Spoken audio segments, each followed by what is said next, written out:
Hello, and welcome to the channel. Somewhere between the coral blue edges of the Pacific and the heartbeats of its islands, there grows a root that holds an ancient secret. The islanders call it Kava or Yacona or Wa or Sakaz. To the untrained eye, it's just a root. But to those who know, it's a cup of peace brewed in muddy waters, a drink that can silence the thunder inside the mind. Long before coffee houses, before tea ceremonies, and long before we bottled peace into pills, islanders gathered under the stars. They sat in circles, passed wooden bowls, and drank the calm of Kava. It was their bridge between men and spirits, their balm after battle, their truth serum for diplomacy. Every sip told a story of community, of reverence, of a world in balance. They didn't just drink Kava. They became Kava, grounded, connected, and still. So what is it really? Kava comes from the root of Piper methysticum, a pepper plant, whose name fittingly means intoxicating pepper. Inside that humble root live compounds called cavalactones, the architects of tranquility. They speak softly to the brain, calming without clouding, easing without numbing. Unlike alcohol, Kava doesn't ask you to surrender your wits, only your worries. Science, as it always does, came to peek behind the curtain. And there it found that Kava gently greets the GABA receptors, the same ones that some sedatives knock on with heavy fists. But Kava doesn't barge in. It knocks, smiles, and leaves the door ajar. Studies suggest it can ease anxiety, lift mood, and lull restless minds into sleep, without the price of foggy mornings or lost clarity. To some, it's nature's own anti-anxiety potion, dressed not in a pill bottle, but in a wooden bowl. To call Kava a beverage is like calling the ocean a puddle. It's a ritual, a gesture of peace, a handshake between strangers and spirits alike. In Fiji, no conversation of importance begins without it. In Tonga and Vanuatu, it binds communities the way stories bind generations. When the bowl passes, the ego rests. Everyone, from fisherman to chief, drinks from the same cup.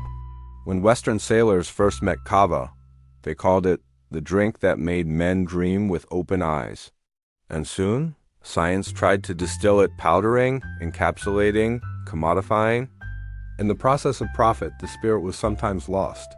A few careless extracts caused liver issues, and suddenly, headlines condemned what islanders had safely used for millennia. But truth, like the tide, returns. Later research revealed the harm came not from pure Kava, but from impure hands, wrong plant parts, chemical solvents, and haste. Today, Kava finds itself reborn, not in smoky bars, but in serene Kava lounges. It's brewed for mindfulness, not mischief. Imagine calm without the cage. Still, like all powerful things, Kava asks for respect. It's no magic potion, no escape from life. Those who drink Kava often speak of easier sleep without grogginess, relief from social anxiety, relaxed muscles, and a clear, steady mood. For the weary mind, it's a hammock. For the anxious heart, a cool breeze. Yet, not all calm is without caution. The Pacific elders say, Kava gives peace to those who treat it peacefully, but those who forget respect may find its gentleness fade. Heavy, prolonged use, especially of impure extracts, can strain the liver. Mixing Kava with alcohol or certain medications is like mixing storms at sea. When storms meet, the sea grows dangerous. The islanders had it right. Moderation is sacred.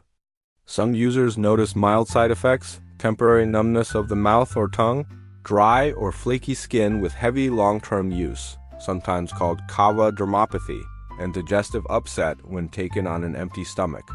A few feel drowsy or unsteady, especially when combining Kava with other relaxants. Medical voices advise avoiding Kava if you have existing liver disease, pregnancy, or take medication that burdens the liver. And never drive or handle machinery right after drinking. Calm minds still need alert hands. Still, even pure Kava can tax the liver if overused, or when mixed with alcohol, acetaminophen, or sedatives. Traditional Kava isn't swallowed in haste.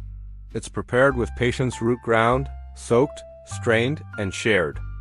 Traditional islanders often drink kava a few nights a week, not daily. They listen to their bodies and they rest between ceremonies. Moderation isn't just advice, it's the rhythm of nature itself. Drink slow, breathe deep, listen to the silence between sips. That's where kava's spirit lives. Mark Twain once wrote that calm is the rarest luxury of civilization. Perhaps, had he wandered to the South Pacific, he would have found it not in gold, but in a simple bowl of kava. For in this root lies a lesson, that peace is not conquered, but invited. So when life roars too loud, remember the islands. Remember the root that whispers peace. Remember kava, the drink that calms the storm within. Thanks for watching. If you found this journey as calming as a cup of kava, don't forget to like, subscribe, and share. See you next time.